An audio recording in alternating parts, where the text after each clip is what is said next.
Just going to have a crack. Yes, you know. Oh, I say! Brilliant!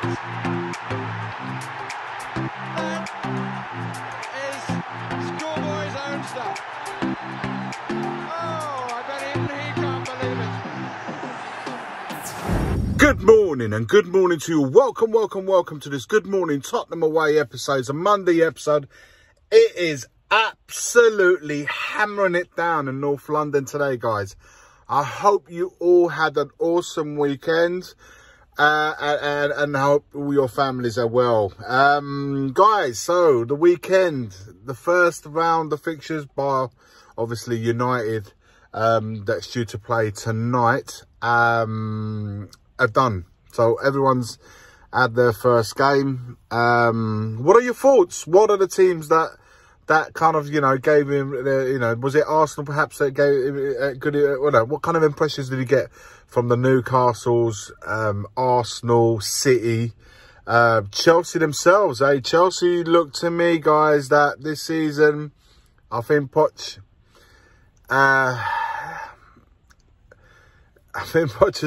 has getting them going. They didn't get the win last night, sorry, but they showed some good sign of good football side. All right, yes, before everyone tells me now, they're putting a lot of money into that team, of course. But the signs of Pochettino's hand, you can clearly see it's evident. Liverpool looked a little bit off it yesterday, I must admit. Wasn't overly impressed, but Newcastle and obviously City, they look like proper teams. Arsenal did well. The first sort of up to the 55, 60 minutes, struggled a little bit towards the end, but they got over the line. Talking about Tottenham, guys, the good, the bad and the ugly, I suppose. It is the first game of the season. We didn't have the best of pre-seasons, and of course Pochettino, he has all the time, and I've said this from the get-go. This season for me is a transition, one of, I don't know what to say, like literally we started from zero. So we shall see what the next sort of 5-10 games will tell us. We've got Man United on the weekends at home in front of our fans, but we'll have time to talk about that. But yesterday's game, defensively, we know the issues that we have, but going forward is the part that it worries me a little bit, because I wasn't impressed on any of our three forwards yesterday, including the players that came on. I think there's much to do. I haven't seen that attacking fluidity that we saw in pre-season against Barcelona. But I suppose that's also due to the kind of opponents that you get. So yesterday, Brentford played in a way that, when they lost the ball, they all got behind the ball, defending in numbers. We had to break them down. We didn't use our width really well, and we tried to get through the middle where it was packed and congested, and just needed someone to unlock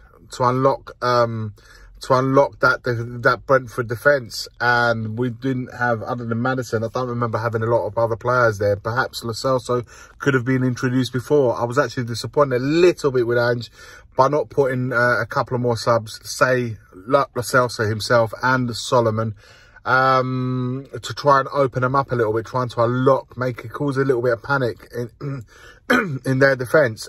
So whilst our defence looked a little bit shaky, I did like Van der Ven. I also have to balance it out and say Romero was taken off after 17 minutes and soon after he scored a goal. That meant, Sanchez had to be thrown on. Van der Ven was making his debut. Udogie was making his debut. Emerson, it will follow something good, the nuts and the goal. And then, defensively for their equaliser. He played a part in that. So it was a really up and down performance from him as well yesterday. The bad was followed by the good and vice versa. So, and obviously the Vicario did a lot better yesterday. He still gives me a little bit of signs that he's not quite there yet. But again, he requires time. He needs to settle in. He needs to have a defensive unit working together long enough where he can feel part of that and together become strong. So that requires time, which they haven't had. Like I said, Van de Ven was finding this. We shall wait to, you know, hopefully Romero will be back for the game against United. I don't know, this concussion thing, is that mean he's going to miss it? Is he going to not? We'll find out in due course, because when you get a concussion in the game, apparently you have to sit out a certain amount of days, which might put the Man United, his presence at the Man United game into question. But we'll have to wait to see what comes out of that. Sanchez, like I said, got thrown in, done well. The midfield for me was the best part of that team, the best that the team that, and to me, yeah, Maddison done really well. Another one that made his debut. I thought it was a really good debut from him as well. But for me, guys, the one that stole the scene is Bissouma. He was quality against Barcelona. He repeated that same performance yesterday again. Absolute beast in that. He's an absolute engine. A different Bissouma that we had from Conte. Yeah, he started off the pre-season, if you remember, South Korea, where he got COVID. That took ages. Then a combination of injuries, and then Conte, for one reason or another, wasn't having him playing with regular football, and he wasn't repaying the few appearances he was making with performances. But this Bissouma right now, right from the get-go, right from when Ange came into management for Spurs, he's looked physically good. He's been pre-season, from his point of view, a good pre-season. Physically, he looks like in shape, and already, man, from that Barcelona game, and again yesterday, he looked an absolute beast. Absolute beast. I don't know if he's going to be the best number 6 there that we could possibly get. I don't know if we're going to act on the market, but whether he plays in the 6 or in the 8, he has a real presence about him. He picks up the ball under pressure. Really good. The play starts with him, really, in the midfield. Defensive recoveries, defensive tackles, putting his body about, covering quite a bit of the pitch. I am super, super impressed. And that was my thing with him.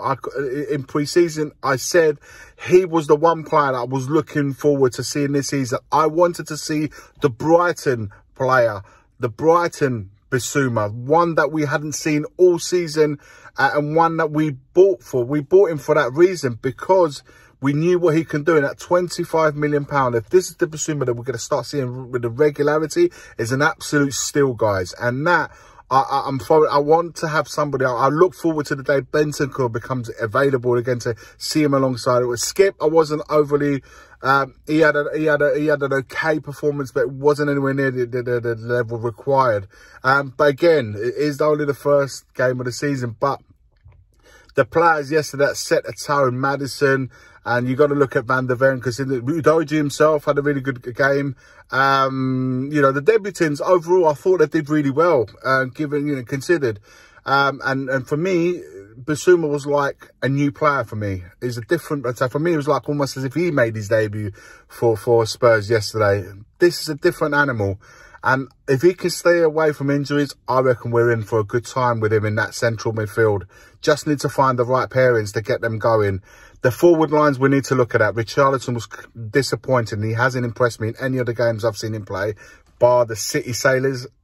Come on, we can't consider that. So for me, either him, the number 9 spot has to go between him and Son. Right now, in this moment, I'd choose Son, because I haven't seen anything from Richarlison as a number 9 that's going to impress me. And that allows choices to be made in the wings come the following weekend. Guys, let me know your thoughts. We're going to be on tonight, Monday Night Live, 8:30 p.m. Make sure you lock that in. Make sure you do not want to miss that stream. We're going to go in heavy on the weekend action, including, of course, with the Spurs main talk. Make sure you lock that in for 8:30 p.m. tonight. Like, comment, and subscribe. And as always, forever always, is come on you Spurs. The first game we look for, Robbie.